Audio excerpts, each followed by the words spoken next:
So, I have one more very important question for this dynamic, amazing panel.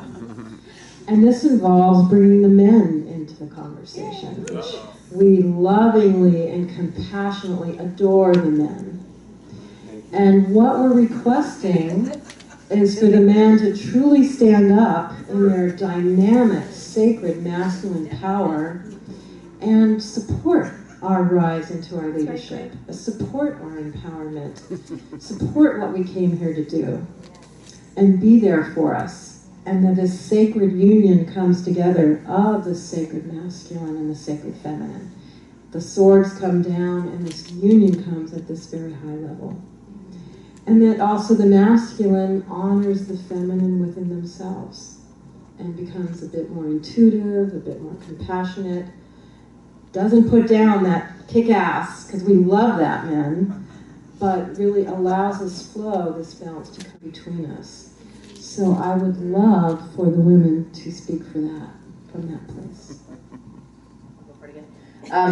It was actually explained to me really beautifully once, the masculine and feminine energies as, you know, the women are like the wild flowing river, right? And the men are the banks of the river. And I know a lot of people have heard that analogy, but I think it's beautiful that there is, and it's not a controlling, it's just, oh, we're here to support. And to me, the beauty of the masculine, so many men, is that provider and protector. And that it really gives us the freedom to then, just go be our creative, flowy, you know, big love heart, go out there and give that juiciness. But it's that strength of the men, to me, when they are in their power from a place of love and holding that protection and provider energy is just like, oh wow, now I can not worry about that and go do what I need to go do. And to me, that's the beauty of when men step into that, and that we honor that. Because I see a lot of women, frankly, that also, you know, dual income families, woman has to, you know, work for a lot of money as well, and you see this kind of push and pull that can happen in families. Then the guy's not honored, the man's not honored for what he's providing, maybe because we want to be more at home or give more love, and there becomes this battle, right, that happens. So I just love it when I see the honoring both ways, right? That we really honor what strengths men have to come in and come with that heart space. And I see so many beautiful men stepping up that are just amazing and loving and in their power and intuitive, and yet so strong that we can lean against them. That you are often our strength. And I'm just going to say that, and often in relationship. I know for my husband, there are times where I'm like, I just need you to hold me. Right? I'm just done giving, and just be able to collapse into that is such a gift that men give us. And give my girlfriends too, but there's something about our male friends or male partners that is a source of strength for us that we need to honor. Beautiful, thank you. This is our favorite topic. Oh man, we call our home the Temple of Grace, and our upper room is the inner sanctum where we do all of this work together, and you know, have really diligently broken into these places where not only is the feminine maybe not honored sometimes in the masculine embodiment, but where we as women are in resistance to our own inner masculine. And I think a lot of times what happens is in our survival mode, we go, as women, we go into our masculine, but it's not our healed masculine. And it's not in respect to the masculine within us. And so our work as women to encourage, and because what we're doing is we're kind of shimmying each other up in partnership, really. As the men are rising, the women are rising, and it goes back and forth. And so as women, I think it's really, really important to recognize where within ourselves are we still resisting the inner masculine? Where are we resisting those archetypes that may have wounded us? And come to peace with that energy so that we are really in balance. And when we're in our masculine, in our structure, in our creation, that we're doing it in honor and not resistance.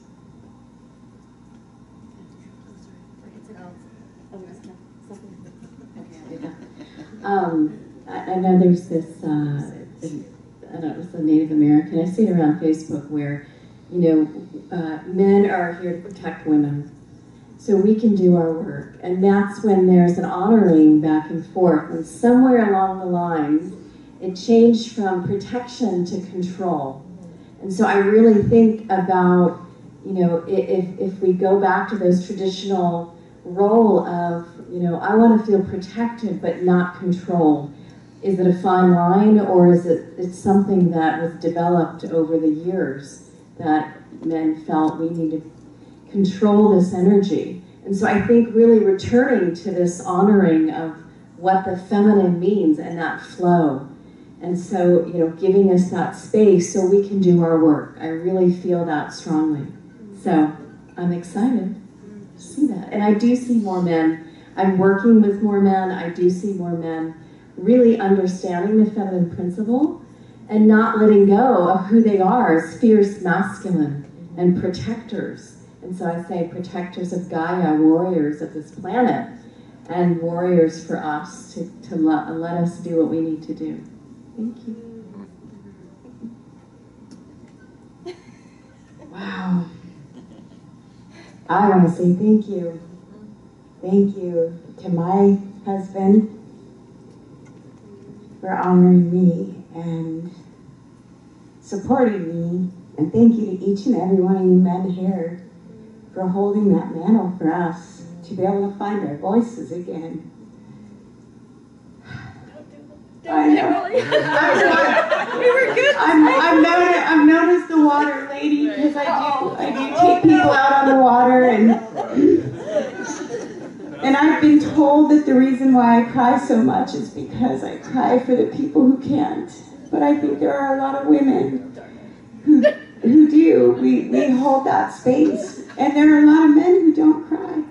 So I think we women are finding that we're shedding tears for all of those who can't. We're thanking our men, and I'm finding that my husband cries more than I do lately at movies.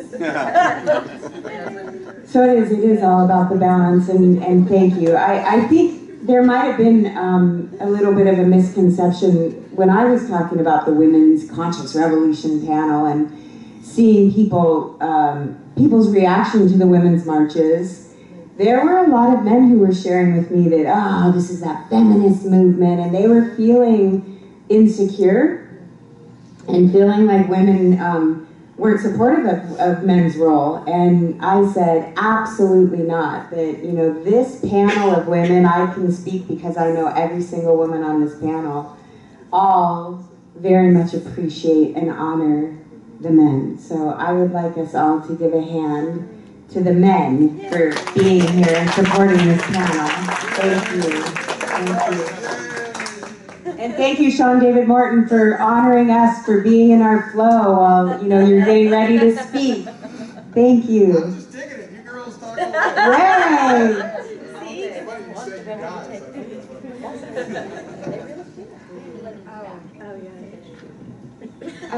Thank you. I love that our men are being honored, and especially for me as a woman that learned to speak in the space of my divine masculine husband. And it's such an incredible experience to be in a relationship. And it's such a powerful thing to fully understand and ground that in research as well. I'm so grateful for this man who can allow me space to find the words and to take the research. 250,000 men studied by men shared that all they care about, 250,000 men, and the study, men can understand men, women understand women. So men searching and taking in this information, men are so simple. And the most beautiful thing, they want respect and appreciation. Their biggest fear is being shamed in public. That's respect, appreciation. The next level is intimacy. We break up the words intimacy into me you see. When a man is sharing with you his heart, when he's sharing his feelings, you don't offer anything but respect and appreciation. You then find the time later on for him to be able to get feedback from you. Because men, the women have PhDs in connecting, relating, sharing, seeing into each other. feeling each other's energies, but men on the banks, that into me you see, that intimacy, when they're giving it to you, you allow them to speak and let them find deeper and deeper ways for you to see into them. And sometimes the divine masculine needs physical touch, intimate touch to be placed back in his body prior to being able to let you have the words that will help you connect and see into him deeper. And then the very top, the one thing they want, the divine masculine, her happiness, the spirit energy's happiness. The more clear she can be about saying, this makes me happy, this is what I want, or this is the next step for me, the more clearly she can deliver that, the easier he can get back into receiving her respect and appreciation for taking out the trash, or letting her talk for hours, or whatever it is. It takes a very strong man to listen to a woman and deduce what it is that she is asking for. And I put that in divine feminine and divine masculine terms, hopefully, because we're living in the divine masculine element right now. The men that have come before us built structures, as did women, the internet, so that we can connect to everyone. They built a monetary system, not perfectly, but what we can use those systems in order to deliver massively the structures that they created. If we can learn to tell them in a language which is gratitude and appreciation, all the systems that have been created are created in the masculine. To bring that to divine energy, to give, this makes us happy. Let's do more of this, let's do more of this, let's do more of this. And allow the feminine to become the vessel within the structures that have already been created to heal what's possible for all of us. Thank you. And we started the panel a half an hour late, so we're just going to go a few minutes over. And did you want to say something, Jim? Sure. Well, I'm just going to take it in a slightly different direction and just honor the fact that we're in this dynamic co-creative dance of changing the structure of relationships between men and women and the roles that they're playing.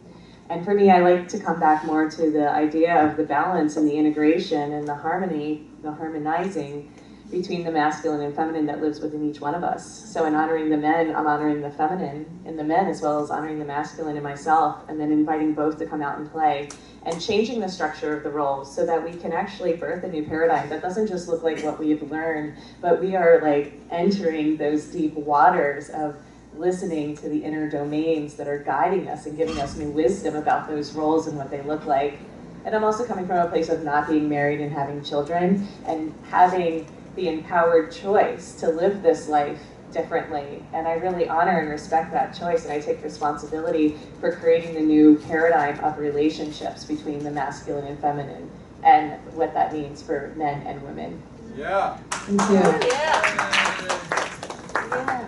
I love men. And just to touch on that, I was raised by a feminist, and from Norway, where everyone's egalitarian, and I also can box like a guy and wield a sword and a staff, and so I have this masculine element.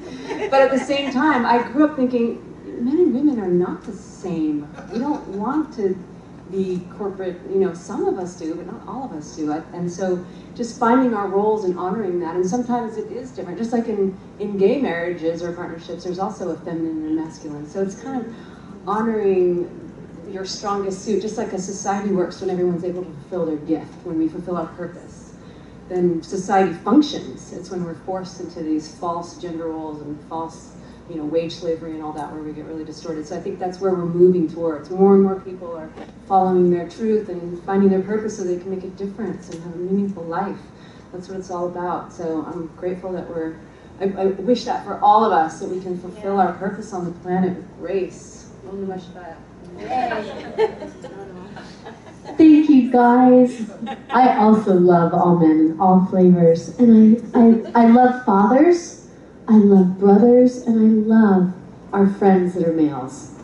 I love our partners that are males. I love our lovers that are males. I just love all of the masculine. And if you think about the yin-yang symbol, it's truly honoring both. It's the divine masculine and the divine feminine. And I think one of the key words is gratitude. When we're really in a heart of gratitude for the gifts that are coming from the masculine, the strength, the productivity, and the partnership. I have some dear friends and incredible partnerships. Even in this room, Brian, Greg, our beautiful Stephen.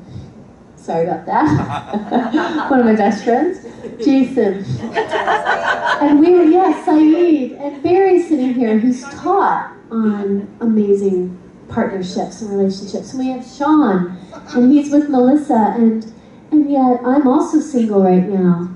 And truly am grateful for all the men in my life and the roles that they play. And I'm also grateful for all the ways that the masculine honors the feminine and the feminine honors the masculine. Because when we're in that dance together, we truly do get to dance. We truly get to swirl and play and just go off into the magic and living our gifts and bowing in that same namaste to one another. Thank you.